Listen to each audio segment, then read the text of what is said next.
जय हिंद दोस्तों, मैं विवेक शर्मा आपका वेलकम करता हूं सिलेक्शन क्लासेस में। तो दोस्तों आज हम स्टार्ट करने वाले हैं कैलेंडर, जो कि एक रीजनिंग का ही टॉपिक है। क्लॉक्स की दोस्तों मैंने 3-4 वीडियो अपलोड करी हैं, यदि आपने वो नहीं देखी तो प्लीज़ उनको देख लीजिए। यूपीएससी 2024 का जो सीसेट का पेपर है एंड यूपीपीएससी 2024 का जो सीसेट का पेपर है दोस्तों, उसके लिए ये वीडियोज़ आपके लिए बहुत ज़्यादा हेल्पफुल होने वाली हैं। तो यदि दोस्तों बात करते हैं सीधा सीधा मुद्दे की बात कैलेंडर के बारे में, ठीक है। तो कैलेंडर दोस्तों आप सबने देखा होगा and day to day life में दोस्तों यूज़ भी करते हैं कैलेंडर। अब ईयर 2023 चल रहा है, ये सब आपको पता ही है, ठीक है। तो दोस्तों जब हम कैलेंडर की बात करते हैं तो जो कैलेंडर हम फॉलो कर रहे हैं अपने डे टू डे लाइफ में, that is called Gregorian calendar. उसका क्या नाम है दोस्तों? ग्रिगोरियन कैलेंडर नाम है, ठीक है, ग्रिगोरियन। तो ये दोस्तों जो ग्रिगोरियन कैलेंडर है, इसमें 12 महीने होते हैं और एक महीने में 30 दिन, 31 दिन या फिर 28 दिन या फिर 29 दिन, इस हिसाब से दोस्तों चलता रहता है कुछ हिसाब किताब। अब दोस्तों यदि मैं बात करता हूँ साइकिल जो रहती है, साइकिल ऑफ कैलेंडर, कैलेंडर की साइकिल क्या है? हाँ, कैलेंडर की साइकिल ऐसा नहीं है कि हीरो की साइकिल है या किसी और की साइकिल, का मतलब कितने दिन बाद चीज़ें रिपीट होती हैं। तो आप सबको पता है दोस्तों कैलेंडर में 7 दिन बाद जो है चीज़ें रिपीट होती हैं। यदि दोस्तों हम कैलेंडर की बात करते हैं तो इसमें जो 7 है, साइक्लिसिटी या फिर साइकिल ऑफ कैलेंडर। अब इसका क्या इंपॉर्टेंस है, इसको दोस्तों समझते हैं। जैसे दोस्तों हम बात करते हैं, आज मान लेते हैं 22 अगस्त की दोस्तों मैं बात करता हूँ। तो 22 अगस्त को फॉर एग्जाम्पल ट्यूसडे है, हाँ ट्यूसडे। तो यदि मैं आपसे पूछता हूँ कि 29 अगस्त को क्या आएगा, तो आपके दिमाग में तुरंत घंटी बजेगी, सर ट्यूसडे ही आएगा। मैंने बोला ट्यूसडे क्यों आएगा? क्योंकि आपने बोला कि 29 में से यदि दोस्तों मैं 22 को माइनस करूँगा तो मुझे 7 मिलेगा। क्या मिलेगा? 7 मिलेगा। अब इस 7 को हमें यूज़ कैसे करना, वो दोस्तों बड़ा इंपॉर्टेंट है। तो यदि मैं कोई भी नंबर है दोस्तों, उसको 7 से भाग लगाता हूँ, कोई भी नंबर है उसको मैं 7 से डिवाइड करता हूँ, तो मेरे पास दोस्तों शेषफल कितना आएगा इसमें? तो क्या क्या शेषफल हो सकता है? तो दोस्तों जिसको इंग्लिश में रिमाइंडर बोलते हैं, तो 0 भी रिमाइंडर आ सकता है, 1 भी आ सकता है, 2, 3, 4, 5, 6, ये दोस्तों रिमाइंडर्स आ सकते हैं। अब यदि दोस्तों रिमाइंडर 0 है, अब यदि दोस्तों रिमाइंडर 0 है, तो वो जो गिवन नंबर है, जैसे 14 को 7 से भाग लगाओगे रिमाइंडर कितना आएगा? 0 आएगा। अगर दोस्तों 14 के बाद 21 को भाग लगाएंगे 7 से, तो रिमाइंडर कितना आएगा? 0 आएगा। मतलब 7 के बाद हमें वो नंबर मिलते चले जाएंगे जो कि 7 से डिविजिबल है, मतलब सेम नंबर या सेम फैमिली के नंबर मिल जाएंगे। तो सेम दोस्तों यदि मैं कैलेंडर के बारे में थोड़ा सा अपने दिमाग पे जोर लगा पाता हूँ, तो आप ये मुझे बताइए कि अगर कोई नंबर है दोस्तों, उसको 7 से डिवाइड करके रिमाइंडर 0 आ गया, तो इसका मतलब हम लोग उसी फैमिली ऑफ नंबर में चले जाएंगे। 7 के बाद 14, के बाद 21, के बाद 28, के बाद 35, के बाद 42। इसका मतलब क्या है कि जो भी दोस्तों हमारे पास अंतर है, डिफरेंस है 7, तो 7 को दोस्तों 7 से भाग लगाएंगे। क्या लगाएंगे? 7 को 7 से भाग लगाएंगे और दोस्तों रिमाइंडर आएंगे। क्या लगाएंगे? रिमाइंडर। तो यदि दोस्तों रिमाइंडर आ गया 0, रिमाइंडर कितना आ गया भाई? 0। 7 को 7 से भाग लगाओगे रिमाइंडर कितना आएगा? 0। इसका मतलब क्या है कि जो आप ट्यूसडे पे खड़े हुए थे 22 तारीख को, 7 दिन बाद भी आप ट्यूसडे पे ही पहुंचेंगे, क्योंकि सेम फैमिली ऑफ नंबर में आप पहुंचेंगे। तो यहाँ पे दोस्तों हमारे पास सेम फैमिली ऑफ नंबर तो नहीं है, यहाँ पे डेज है। तो ट्यूसडे के बाद अगला ट्यूसडे दोस्तों 7 दिन बाद आएगा, ठीक है, इंक्लूडिंग द नेक्स्ट डे, मतलब Wednesday, Thursday, Friday, Saturday, Sunday, Monday, Tuesday, ठीक है। तो 7 दिन हो गए। अगर मैं ट्यूसडे को भी मिलाऊंगा जो हम 22 तारीख को, तो 8 दिन हो जाएंगे। आपको नेक्स्ट डे से स्टार्ट करना, Wednesday, Thursday, Friday, Saturday, Sunday, then Monday, then Tuesday. तो कितने हो गए? 7 हो गए। इसका मतलब क्या है कि हम उस वाले दिन को कंसीडर नहीं करेंगे जिस दिन पे हम खड़े हैं, हमको दोस्तों सिर्फ डिफरेंस लेना है, ठीक है। ये दोस्तों आपको रिमाइंडर आ गया 0। इसका मतलब जो 29 अगस्त को है वो भी ट्यूसडे होगा, ठीक है। ये दोस्तों बेसिक अंडरस्टैंडिंग है। तो ये दोस्तों जो 7 है, ये बड़ा इंपॉर्टेंट है पूरे के पूरे कैलेंडर में। तो यदि दोस्तों हम रिमाइंडर्स को देख पाते हैं, तो 0, 1, 2, 3, 4, 5, 6 ये रिमाइंडर। तो ये दोस्तों जो रिमाइंडर है, इनको हम कैलेंडर की भाषा में ऑड डेज बोलते हैं। क्या बोलते हैं? ऑड डेज, जिसको बोलते हैं विषम दिन, ठीक है, विषम दिन। तो ये दोस्तों जो विषम दिन है, यही पूरा का पूरा चैप्टर का कंक्लूजन है, या फिर पूरा का पूरा दोस्तों चैप्टर का सबसे इम्पॉर्टेंट पार्ट एंड पार्सल है। तो इसी पे दोस्तों हम लोग चर्चा करेंगे जब तक पूरा कैलेंडर हमारा ख़त्म नहीं हो जाएगा। तो आपको दोस्तों मेरे साथ जुड़े रहना है।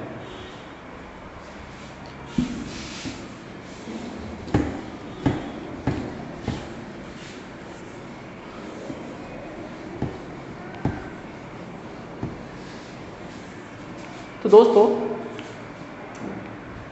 जब हम बात करते हैं कैलेंडर के बारे में तो आपसे कोई 2 टाइप के सवाल इसमें जनरली पूछे जाते हैं। तो पहला सवाल दोस्तों होता है कि रैंडम डेट गिवन होती है, रैंडम डेट गिवन होती है और उससे आपका डे पूछा जाएगा। क्या पूछा जाएगा? डे। हाँ, कौन सा दिन था, ठीक है। एक क्या होता है दोस्तों, आपको रेफरेंस डेट गिवन है, रेफरेंस डेट गिवन होगी या आपको दी हुई जाएगी रेफरेंस डेट, और उसके बाद आपको न्यू डेट का डे बताना पड़ेगा, न्यू डेट का दोस्तों डे बताना पड़ेगा। जैसे दोस्तों अगर मैं बात करता हूँ कि मान लेते हैं 1 जनवरी 2000 को, कुछ भी हो सकता है, 1 जनवरी 2000 को जरूर नहीं है दोस्तों यही आएगा, मैं कुछ भी मान लेता हूँ। 1 जनवरी 2000 को दोस्तों फॉर एग्जांपल ट्यूसडे था। हाँ, क्या था? ट्यूसडे था। तो मेरा दोस्तों आपसे सवाल बस इतना था, या जो क्वेश्चन पूछने वाला आपसे ये पूछेगा कि आप ये बता दो 15 जनवरी 2001 को कौन सा दिन आएगा। तो दोस्तों ये जो क्वेश्चंस हैं इसको हम इस कैटेगरी में डालेंगे कि सबसे पहले हमको रेफरेंस डेट गिवन है एंड उसके बाद दोस्तों हमको एक नई डेट गिवन होगी, उसका हमको डे निकालना है। यहाँ पर भाई साहब क्या करेंगे, ये भाई साहब बोलेंगे रैंडम डेट, कुछ भी अपने मन से अपना डेट ऑफ बर्थ दे देंगे। हाँ, जैसे अगर मैं बात करता हूँ, आपसे कोई भी पूछ जाएगा 15 अगस्त 1947 को कौन सा डे था, ठीक है, ये दोस्तों कौन सा डे था। तो ये दोस्तों जनरली 2 ही टाइप के सवाल इसमें पूछे जाते हैं, और जो वेरिएशंस है वो दोस्तों हम बता देंगे, लेकिन मेजरली तो दोस्तों आपको ये 2 टाइप समझने हैं। यदि आप इन दोनों टाइप को समझ जाओगे तो आपका 90% जो कैलेंडर है वो कंप्लीट हो जाएगा। तो पहले दोस्तों हम इस पर टारगेट करते हैं, उसके बाद दोस्तों इस पर टारगेट करेंगे, ठीक है।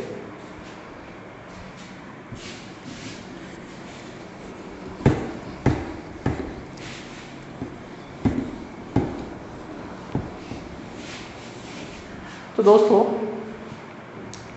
जब हम ग्रेगोरियन कैलेंडर की बात करते हैं तो साल में होते हैं 12 महीने। कितने महीने होते हैं? 12 महीने होते हैं। तो जनवरी है ना, फरवरी, मार्च, अप्रैल, मई, जून, हाँ, उसके बाद जुलाई, अगस्त, सितंबर, अक्टूबर, नवंबर और दिसंबर, ये 12 महीने होते हैं।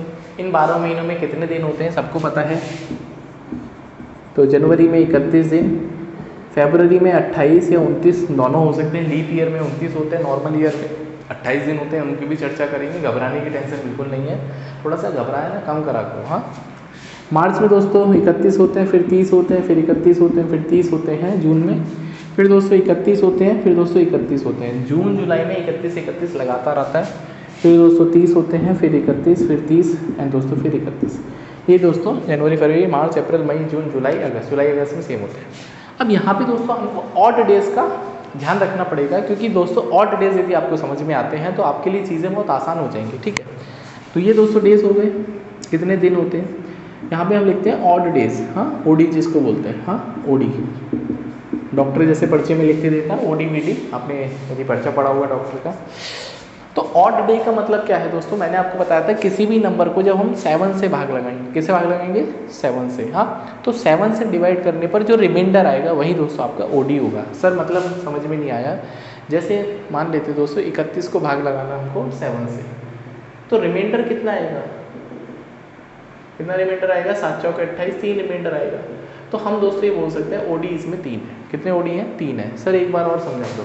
जैसे मान लो दोस्त बोलते हैं 29 को आपको भाग लगाना है 7 से, तो यहाँ पे दोस्तों रिमाइंडर कितना आएगा? 1 आएगा। तो इसमें ओडी कितना है दोस्तों? 1 ओडी है। समझ में आ गया? तो सबसे पहले आपको सारे मंथ की ओडी निकालनी आनी चाहिए। हाँ, ओडी, ऑड नंबर ओडीज। तो यहाँ पे दोस्तों ओडी कितने आएंगे भाई? 7 चौके 28, 3 बचेगा। यहाँ पे दोस्तों या तो 7 चौके 28 0 रिमाइंडर, या दोस्तों 1 रिमाइंडर।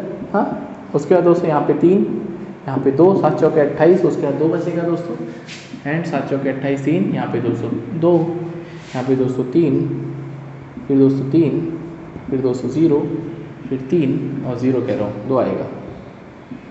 यहाँ पे दोस्तों फिर 2 आएगा एंड फाइनली दोस्तों 3 आएगा। तो ये दोस्तों आपके पास आगे निकल के ऑड डेज, ओडी जिसको बोलते हैं। तो ये दोस्तों जो ओडीज हैं आपकी हेल्प करेंगे आपके कैलेंडर की साइकिल को चलाने में। हाँ, तो ये दोस्तों आपको नोट कर लेना है। नेक्स्ट क्लास में दोस्तों हम लोग इससे आगे की बातें करेंगे। 10 मिनट की क्लास आई थिंक सफिशिएंट होती है, क्योंकि आपके पास उतना ही समय है, मैं समझ सकता हूँ। आपको रील्स भी देखनी है, आपको इंस्टाग्राम भी फॉलो करना है, आपको पढ़ना भी है। हाँ, मैं ये नहीं कह रहा कि आप पढ़ते नहीं है, लेकिन थोड़ा सा और रिगरस दोस्तों मेहनत करने की ज़रूरत है। तो नेक्स्ट वीडियो में दोस्तों हम लोग मिलते हैं। एंड टेस्ट सीरीज़ दोस्तों यदि आपको लेनी है तो सिलेक्शन क्लासेस मैं लिख देता हूँ दोस्तों, बल्कि आ रहा होगा इसमें आपका जो नीचे फ्लैश हो रहा होगा वेबसाइट, और बहुत जल्दी दोस्तों ऐप भी आ जाएगी। तो यदि आप कोई भी दोस्तों एग्ज़ाम की तैयारी कर रहे हैं, खासकर यूपीपीएससी या फिर यूपीएससी की, तो सी सेट के लिए दोस्तों आप द सिलेक्शन क्लासेस की टेस्ट सीरीज़ ज्वाइन कर सकते हैं। टेस्ट सीरीज़ में दोस्तों मॉक फ्री भी है, आपको एक आइडिया लग जाएगा। अच्छा लगता है तो you can go for the paid version. बहुत ही नॉमिनल कॉस्ट है, बहुत मुश्किल दोस्तों बिल्कुल भी नहीं बनाया है। जो पेपर का पैटर्न है उसके अकॉर्डिंग दोस्तों टेस्ट सीरीज़ रहेंगी। तो नेक्स्ट वीडियो में दोस्तों हम लोग मिलते हैं। तब तक अपना ध्यान रखिए, पढ़ते रहिए, खुश रहिए, एंजॉय करिए। Bye, take care.